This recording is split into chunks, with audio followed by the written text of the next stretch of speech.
Hi, my name is Kerstin Wallace. I'm the Ag Supervisor for 1850, the 1850 Pioneer Farm. I came here in 2017, so it's almost 3 years come October. But I came here from Iowa State, got my degree in animal science, and I wanted to work here because I'm using history, which history is amazing. I love history. And being able to use history to teach people about agriculture, because in today's time we don't really know where our food comes from, and so this is a chance for me to tell people about it.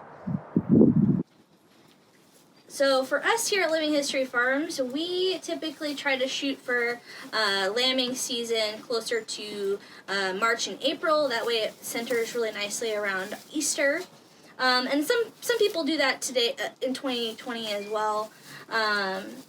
And so we lamb. It's still a little cold when we start lambing, but for the most part we try to shear about a couple weeks before they lamb. So March and April still. So it's maybe cold, maybe warm. We had a really nice warm day yesterday, so it all depends. So you can see they've gotten a bit of a haircut. And that haircut is, just like our haircuts. It's going to take a little bit off the top, a little buzz cut. And we typically do that, we like to do that before we lamb. Because a lot of times underneath, the lambs may mistake some dirty wool for a teat, and that's gross. And then on the back side too, it helps, makes a nice clean entrance for the lambs. Lambing in today's, 2020, we typically lamb in like January, February. That's, the first start of lambing season. And we're going to shear before that. So it's going to be really cold. And you think, oh, that's going to be terrible for them. Well, it's actually adds benefits for the lamb. So when we shear the ewes in the colder months, the lambs will put on a layer of brown fat. And that brown fat, when they get born, gives them a little extra energy to life so that they can keep them nice and warm and grow in those colder months. So that's a good benefit for shearing in December. For us, we have a professional shearer. His name is Ray, and I'm not going to attempt his last name. But he is a professional shearer. He actually does shearing competitions.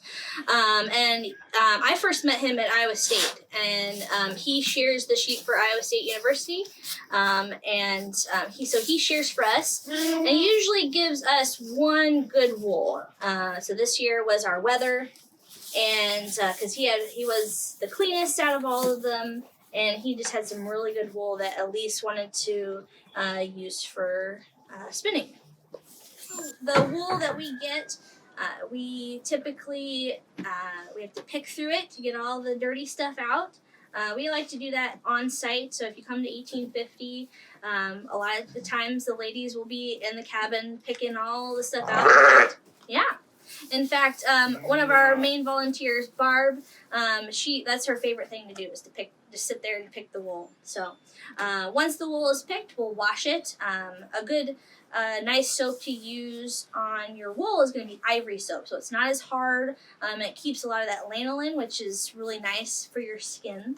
And then we dry it out, and then we card it. There are paddles that have really fine bristles, and those bristles are made out of wire, and so you pull them apart from each other, and that brushes through, it gets out all the knots, makes all the wool go in one direction, setting it up for spinning, because you're going to want it to all go the same direction so it spins, and so you can get it all going one direction to one long piece of yarn.